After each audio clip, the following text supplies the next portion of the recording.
ఉన్నారు. అయితే మీ గర్వమే మిమ్మల్ని పతనం చేసిందన్న విషయాన్ని జ్ఞాపకం తెచ్చుకోవాలి. మనం ఎలా ఉండాలి అంటే దీన మనసు గలవారిగా ఉండాలి. గర్విష్ఠులుగా మనము ఉండకూడదు. దీన మనసు కలిగి ఉంటే ఏమైతే తెలుసా? ఏమైతే దీన మనసు కలిగి మనం ఉంటే నీవు దీవెనలు పొందుకోగలుగుతాం. ఏంటిది? దీవెనలు పొందుకోగలుగుతాం. దీన మనసు గల వారికి దేవుడు అంట కృప చూపిస్తాడంట. ఎవరికి? దీన మనసు గల వారికి. యేసన్న గారు అదే అంటాడు, దీన మనసు గల వారికే సమృద్ధిగా కృపను దయచేయువాడవని. ఎవరికంట సమృద్ధిగా కృప ఎవరికి దొరికిందంట? నా కృప కావాలి కానీ దీన మనసు నాకు లేదంటే సాధ్యమైద్దా? నువ్వు కృపను పొందుకోవాలి అనుకున్న వ్యక్తివైతే నువ్వు మొట్టమొదట దీన మనసును సాధన చేసే వ్యక్తివై ఉండాలి. అన్నా నేను సాధించాలనుకుంటున్నాను, దీన మనసును పొందుకోవాలనుకుంటున్నాను కానీ నా వల్ల కావట్లేదన్నా అంటే నువ్వు సాధన చేస్తే సాధించలేనిదంటూ ఏదీ లేదు. ఏంటిది? నువ్వేదైనా సాధన చేయగలిగితే నువ్వు సాధించుకోగలుగుతావు. ఏవో ఈ లోకం కొరకు సాధించాలని పరిగెత్తుతున్నావు కానీ ఏం సాధించాలి? సింపుల్గా చెప్తారు, ఏముందన్నా క్షణం తీరగలేదు. ఎంత తెలివిగా తెలిసినప్పుడు ఇంకెందుకు పరిగెత్తడం వచ్చాడు? కాసేపు ఆగి దేవుని వైపు కూడా చూడవచ్చు కదా, ఈ దీన మనసును కూడా పొందుకోవచ్చు కదా. అవునా? అదే అంటాడు మొదటి పేతురు రాసిన పత్రిక 5వ అధ్యాయం 5వ వచనంలో అంటాడు. అసలు చూడనమ్మా, అది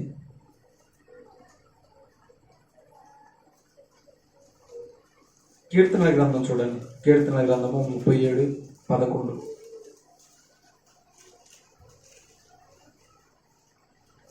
కీర్తనల గ్రంథము 37వ అధ్యాయము 11వ వచనం.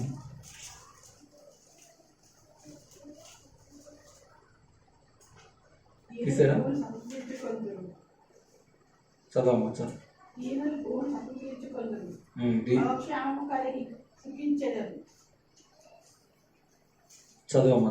భక్తిహీనులు నీతిమంతుల మీద దురాలోచన చేయుదురు, వారు తెచ్చి పండ్లు కొరుకుదురు.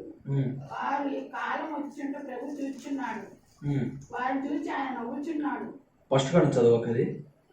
దీనులు భూమిని సంతరించుకొందురు, దీనులు భూమిని చూసి సంతరించుకొందురు, బహుక్షేమం కలిగించేదారు.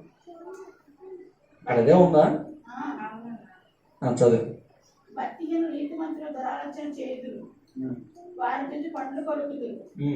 వారి కాలం వచ్చినట్టు ప్రభు చూచున్నాడు, వారిని చూచి ఆయన నవ్వుచున్నాడు. దీనులను దరిద్రం ప్రజలకే యథార్థముగా ప్రవర్తించవని చంపుట. చాలమ్మా. దీనులు భూమిని స్వతంత్రించుకుందరు, బహుక్షేమము కలిగి సుఖించుదురు. దీనులు ఏం చేస్తారంట? భూమిని స్వతంత్రించుకుంటారంట. ఈ దీన మనసు అనే దాన్ని కనుక మనం ధరించుకోగలిగితే, దీన మనసును మనం సాధన చేయగలిగితే, దీన మనసు కలిగి మనం ఉంటే మనం ఏం స్వతంత్రించుకుంటాం తెలుసా? ఈ లోక భూమిని కాదులే కానీ వాగ్దాన భూమిని స్వతంత్రించుకోగలుగుతాం. ఏ భూమిని? వాగ్దాన భూమి. వాగ్దాన భూమి అంటే ఏంటిదన్న వాగ్దాన భూమి అంటే? వాగ్దాన భూమి అంటే మన కొరకు యేసయ్య సిద్ధపరచడానికి వెళ్ళాడే దేవుని రాజ్యమే వాగ్దాన భూమి. ఆ వాగ్దాన భూమిని ఒక వ్యక్తి స్వతంత్రించుకోవాలి అంటే ఆ వ్యక్తి ఏం చేయాలి తెలుసా? ఏం చేయాలి? దీన మనసును సాధన చేయాలి. గర్విష్ఠులుగా మనం ఉంటే ఆ గర్వం మనల్ని అణిచివేసిద్ది. యెషయా గ్రంథంలో అంటాడు, వేగు చుక్క, తేజో నక్షత్రమా, ఎలా నువ్వు నింగి నుంచి నేలకి రాలిపడ్డావు అంటే ఆమె ఏం చేసింది తెలుసా? గర్వంతో ఊగిపోయింది. ఎవరు? అపవాదిగాడే. గర్వంతో ఊగిపోవడం వలన పరలోకంలో ఉన్న వ్యక్తి ఎక్కడికి వచ్చాడు? భూమి మీదకి త్రోసివేయబడ్డాడు. పాతాళం ఎవరి కోసం చేయబడింది? నీకోసమా? ఎవరి కోసం? సాతాను కోసం పాతాళం చేయబడి ఉంటే వాడు ఏం చేస్తున్నాడు తెలుసా? వాడు అక్కడ వెళ్ళడం ఇష్టం లేక కొంతమందిని తీసుకెళ్ళాలని ప్రయత్నిస్తున్నాడు. దేని చేత? ఈ గర్వం అనే దాని చేతనే. ఈ గర్వమే మన పతనానికి ఈ గర్వం ఏం చేసేది తెలుసా? చివరికి కృతజ్ఞతాహీనులు కూడా చేసేది మనల్ని. అంటే యేసయ్య త్యాగాన్ని, ప్రేమను కూడా మర్చిపోయే వ్యక్తులుగా చేసింది. ఒక ఆయన అంటున్నాడంట, ప్రార్థన చేసుకోవడానికి భార్యాభర్తలు ఇద్దరు కూర్చున్నారు. అతడేమో అన్యుడు, ఏమేమో ఆత్మీయురాలు. ఈరోజు నేను ప్రార్థన చేస్తానమ్మాయి, నువ్వు కనులు మూసుకో అన్నాడంట. ఇది ఆహారం తినడానికి కూర్చొని.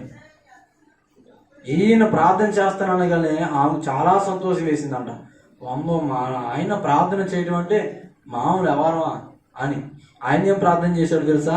పరలోకమందున్న మా తండ్రి, ఈ ఆహారము నీది కాదు, నీ బాబుది కూడా కాదు, నేను కష్టపడి నేను సంపాదించుకొని తెచ్చుకున్నాను, యేసు నామములో ఆమేన్ అన్నాడంట. ఆమెను కళ్ళు తెరిచేలేకే కుక్క వచ్చిందంట. ఆయన కళ్ళు తెరిచేలేకే తిని వెళ్ళిపోయిందంట. ఇట్లా తిరిగి చూసేలేకే తినైపోయిన తర్వాత కుక్క భలే స్టైల్గా తన నాలుగుతోటి అట్లా చేస్తూ ఉంటుంది కదా. అలా చేస్తూ ఉంటే అతను చూసి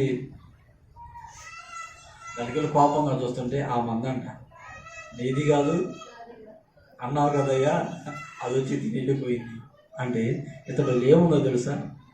గర్వం ఉంది. కానీ నీ చేతిలోనికి ఈ 4 వేలు పోతున్నాయి అంటే అది దేవుని కృప. ఈరోజు ఒక మనిషి